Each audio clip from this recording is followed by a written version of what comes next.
Have you ever felt like your environment shaped your struggles before even you knew they were struggles? That's where Fernanda's story begins. And I'm pretty sure she's not the only one. I'm your host, Sandra. This is the 20-minute Fit Mom, where we talk about high intensity training, flexible diet, and the most time efficient way of lose weight, tone up for busy moms. The weight issue sometimes start before pregnancy, and they amplify the issue after. So you didn't gain a lot of weight or it became a problem because of the pregnancy, but intensify what it was there before. And tell us about your experience. So, hi guys, I'm Nanda. I'm here today just to tell you how everything started. And like Sandra said, I'm pretty much sure that I'm not the first one and I'm not going to be the last.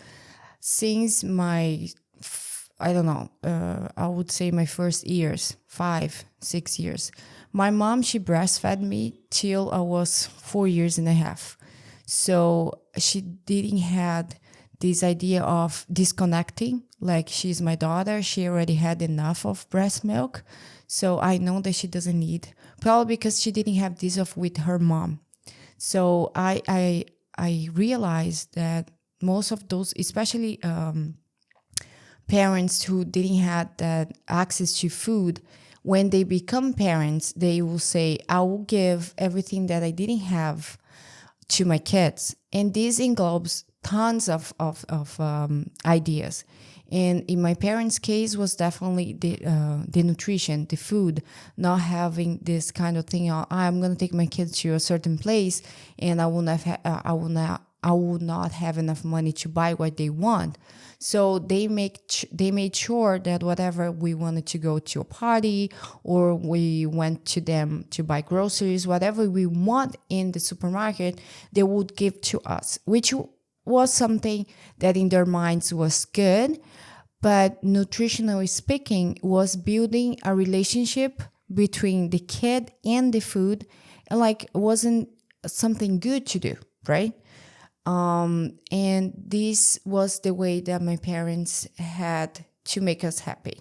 Yeah, we see this in the clinical environment in hospitals when babies are born. We see that there is actually studies show that babies who are born with underweight, they have a much higher tendency to become obese when adults. Because number one is the genetic factor. Babies who are underweight, they will gain weight much faster than others because it's the body is trying to compensate their lack of weight. Plus the attitude of the parents, my baby is small, I need to overfeed, and this is what happens. So whether it's genetic or behavioral, this usually causes overweight, obesity, So if you, in our case, for example, we were not rich when we grew up and all, but we are very aware that good nutrition is not giving a lot of food, a lot of empty calories. Good nutrition is about the kind of food you eat. Okay, you might be eating a lot more calories and not having a good nutrition, as you might be following a weight loss diet. You're restricting calories, but at the same time, you're having all your vitamins, your minerals. So good nutrition doesn't have to do with a lot of food, a lot of empty calories. Yeah. So I agree 100% what you said, because this about the baby with underweight. My mom had my brother when she was 37 years old. And he was incredibly underweight. He was a premature baby. And right now, he really struggles with weight. Between all the siblings, I am the oldest in a 3 siblings house. He is the one who is struggling most with that. So just back into my struggle with weight, this started with my parents for the fact that they wanted to provide us what they didn't have. And the food was the easiest path of doing this. So I grow up with this fact of, okay, like we don't need to sit in the table to talk about our life. Let's just share a meal. And we came from a country where saying no when you go to a family meeting, or you go to a party, or your grandma is visiting you and she's gonna cook for you, saying no for the food, saying no, I know I'm not hungry, it's I was like, It's kind of offensive. oh my God, like, why you're doing this with your grandma? Why you're doing this with your mom? So this is a cultural thing. Eat. And that helps a lot. We see during pregnancy when moms they go to visit their parents, and they're trying to watch their calories and to eat good, to follow good nutrition, Yeah. not to gain excessive weight and all. But especially the grandmas, they say, you need to eat for two now, and then a lot of food, a lot of No. good stuff, a lot of good food, but excess of good food. Yeah, nowadays this has not been as much present because of all the information that we have available. But yes, I would say that 20, 30 years ago was exactly like that. Now you're eating for two, you have to eat more. You need to be strong because you're going to put out this baby and so on and so forth. But this was the main problem in my household. My parents, they gave everything that we wanted to eat. Sometimes what we wanted to eat is non-nutritional, so it's empty calories, it's some snacks, some candies. So we grew like this. Me, my sister, and my brother, we, like, whatever we wanted, they would make tons of effort sometimes to give us, to provide us. And instead of sitting with us talking, let's get this idea of family. Not only sit down and eat, let's talk. Like my family, we never talk too much. So we always feel this absence with food. So this was my relationship with food. Every time that I feel anxious, So if we sit together and we don't have anything to talk about, let's eat. Yeah, like you see this in restaurant a lot, right? A lot of people just stay there, they stare at each other and eat, they don't say absolutely anything. This is a relationship with the food that I develop. So every time that I was feeling anxious, every time that I had some kind of feeling that I didn't know how to express, I would eat a candy, and was always on sugary things. Like I think the women has this tendency of going on like sugary kind of food. Right? I saw this with your brother, because when I met Nanda's brother, he was 7. Around 7 to 8, yeah. Yes, 7 to 8. So he was a kid. He didn't care about his weight and all, and he started watching his weight and trying to lose weight and to look better now after in his teens, probably by his 13th birthday or 14th, where you want to watch your you want to date, you look into the girls in his case, so when you become a teenager, that start to become a problem. Before you had the overweight and all, as a kid, probably that's a problem because it's harder for you to run, to climb trees and all those things. But when you become a teenager, it's the self-esteem. Yes. And how was that for you? Oh, yeah. For me, it was tough. I always passed through a lot of bullying, especially in high school. I always was the little fatty girl. Like, I don't know how it's here in America, but back in my country, it was tough. It was tough. Days that I didn't want to go to school because I didn't feel well. I knew what I would suffer. So instead of coming and talk to my parents about it, I was just going to the closest grocery or deli around my house and eating. I would buy like tons of chocolate, any kind of snack, comfort food. Is this what we're talking about? This is the way that I've developed all of this idea of food and all. And the turning point of my life as a teenager, like you said, when I turned 15, 16, I start to see myself, look, I need to do something, So I started going to the gym. A lot of people saying, you need to do this diet. You need to try this diet here. You need to do that. You need to exercise this amount of time. And by the time was fine. I was 15. I had tons of time available. So I tried everything. And I would say that as soon as I started going to the college, when we met, this has changed a little bit. Just to make a little recap here before we start the second phase, when you met me and I started trying to help you, to give you advice of how to lose weight and all, how to apply that. The point of this episode here is that her story shows that pregnancy weight, most moms who are struggling with the excessive weight after pregnancy, It wasn't because of the pregnancy. Actually, pregnancy made things worse and harder to solve. But it was there already, because I had, for example, a patient in the past when I was working on a health clinic. She had a regular weight. She was a skinny person, naturally skinny, and she really watched her diet. She was really concerned about her diet, and she got pregnant, and she was afraid to gain excessive weight. That was Leticia. Yeah. So I started guiding her in her nutrition. So she gained something around no more than 30 pounds. I don't remember exactly how much was that, but I mean, no more than 30 pounds, which was completely okay, because the amount of weight you can gain during the pregnancy is related to your weight before pregnancy.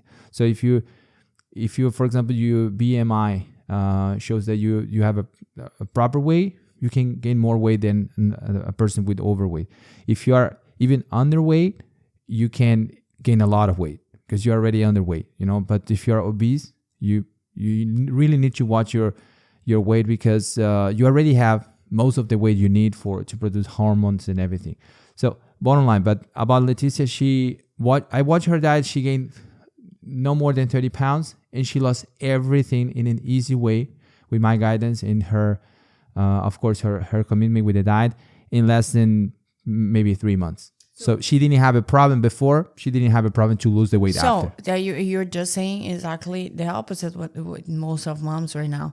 Genetic plays a huge role when you are pregnant, okay?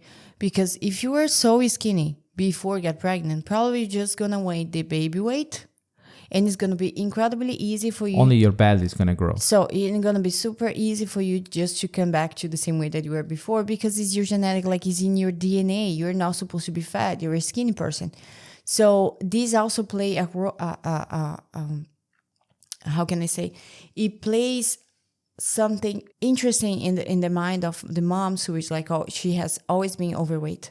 So she sees the other moms only getting the belly, like nothing else, the tights are the same size, the belly, the body composition was like that before. The Yes. genetic was like that before. So it's not that she's doing much better than you. Probably sometimes they are eating even worse than you. Yeah. But yes. they were in shape before. Yes. So this happened with me, with my sister. My sister, like we are kids of the same mom and dad, and we have completely different genetics. My sister is the kind of person who eats. She eats more crap than me sometimes. And she doesn't gain weight. And like, we cannot fight against this. You're born with your DNA. You're born to be like a little bit more fatty than your sister. And that's it. It is what it is. And after we met in college, he started to help me on this, trying to understand nutrition, right? Because also something that I forgot to mention before, I am a pharmacist, and during my days on pharmacy school, I could understand how medication to lose weight works. And I particularly tried That's an important topic. Yes, I forgot to mention. I tried so many medications to lose weight, but like control medications, not control medications, any kind of supplements that they say that you're gonna, and they are there to help you, but you need to have a proper nutrition. You have to have a proper exercise routine. Otherwise, it's not gonna do absolutely anything. You're gonna stop taking them, and you're gonna gain everything you lost. Plus, sometimes what happens most of the times, you're gonna gain even more, right? Yeah, here's my explanation how weight loss medicine works. It's just like steroids for bodybuilders, for example. They are doing a really good workout, science-based workout. Everything is super well planned. The diet, the nutrition, 200% commitment, and the drugs are going to boost their results.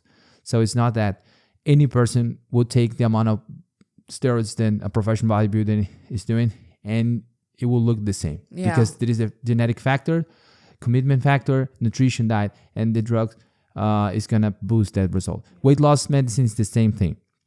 If you're following a proper diet, a resistant training plan that you should always be doing, okay, because only cardio is going to make you look flaccid. You're going to lose muscle. You need to lose weight lifting weights, okay?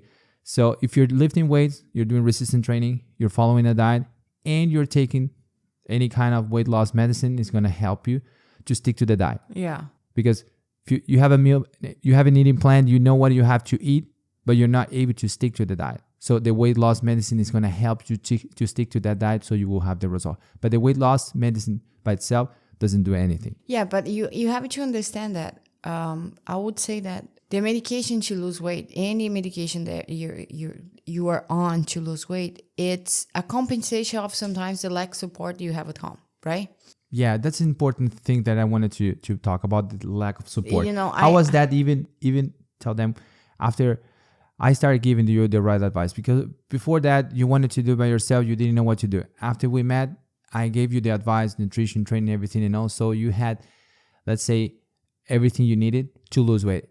But was that possible, living at home and all support and everything else? I think my parents, they were a little bit of a closed mind regarding nutrition, and they start seeing that I was eating better, they will start eating more vegetables, they will start eating like a little bit more clean. And at the same time, you want everybody in your house to try to follow the same idea, try to be more healthy, you know. So probably this made them, they didn't like, I would say. They thought that you were trying to change me, that you didn't like the way that I was. In fact, when I met her, I tried not only to help her, but also her brother who was very little. And I was seeing that with a lot of excessive weight, and that could become a problem in the future. So I tried to help them both. Yeah, so I think regarding this part, this special part with my parents, it's a social idea of okay, you just got here at home and you want to try to change everybody, and it didn't sound good to them. So I think the best results that I had regarding weight loss was when we got married and we started living together. That I had 100% of support, because Sander, he was the kind of person like, okay, you cannot eat this certain amount of food for this amount of period, right? So he would do the same. Mm-hmm. So okay, Fernanda only can eat half of a slice of pizza. Okay, I'm gonna just follow you, and we're gonna eat just half a You slice. should make that clear. Our method is very flexible. It's based on flexible diet. You can eat almost whatever you want as long as you follow the portion. We have a portion counting that she uses, and also my clients. But you have to control your calories. No, of course. Okay, because if someone tells you you can, with this approach here, you can eat as much as you want, whatever you want, and you will lose weight, that's a lie. Okay, calorie control is the number one factor for whatever goal you want. If you want to gain muscle, if you want to keep your weight, you want to lose weight, you need to control your calories. Okay, so can you eat pizza and lose weight? Can you eat lasagna and lose weight? Pasta and lose weight? Of course, but you need to control. Not like a 5-6 slices of pizza. Okay. No, yeah. So I will support her with that. I'm not a pizza lover. That's crazy, but I'm not. And so I could stay like for months or years without a slice of pizza if I need. So during the period that she was trying to lose weight, I will not bring home things that excess of things that I was trying to control. Okay, so let's eat a pizza. I'm gonna bring only 2 slices, 3 slices. Yeah, not a whole pizza. Yeah, the size of a table. So yeah, this is also something that we need to clarify over here, that most of people who has the struggles with body weight nowadays, it started when they were a kid. That's it. Period. Okay, it started when they were a kid, because of their family, because of some problem, because of some trauma. It doesn't matter. Sometimes you have the tendency of gaining weight, and if you don't have the proper diet since you were a kid, it's gonna get worse for sure, 100%. When it comes to the mom, so we could put it this way: it starts when you are a kid or a teenager. Yeah. It gets worse when you have a kid, and it's impossible to solve when you don't have the support, or you don't have a time-efficient approach, which is what we pray here. What she followed, you lose over 84 pounds, training only 20 minutes once or twice a week. That's a time-efficient approach. You could lose weight and turn up with any other approach, but with this one here, you will have the best possible results with the minimum time commitment. So if you started in your childhood, you got pregnant and you don't have the support, that's it. You're not going to lose it, especially if you don't have a time efficient approach, because as a mom, you don't have time. That's why we are here today to ask you to start following us. Listen to us. If you feel that that you fit in all of these 3 categories we just said, please, this is the right place for you. Okay? Because here you're not only going to learn how to lose weight, how to tone up. You will learn how to do it in the most time efficient way, because you don't have time. Yes. We don't have time. You don't have time. We're parents, and we're recording this podcast here while our baby is taking her nap. So she's about to wake up. So that's our life. Okay. Yes. So you don't have time. You need a time efficient approach, which is the 20-minute Fit Mom. So follow us on social media. Okay. You will find this video here on the podcast platforms, on YouTube. You can watch, you can just listen. Follow on social media because you will see workout tips, nutrition tips. You will see a lot of things. So it's going to complement what you're listening today here. And if you have any suggestion, if you want to participate, if you want to send any doubts, how it works, what you guys doing, DM us. Yes. Please DM us, and whatever. If you want to see any curiosity, hi Fernando, where are you from? Sandra, where are you from? How old are you? Whatever, just DM us. Thank you for following us. Thank you for listening to this episode, and see you guys next episode. Okay, Bye. Bye.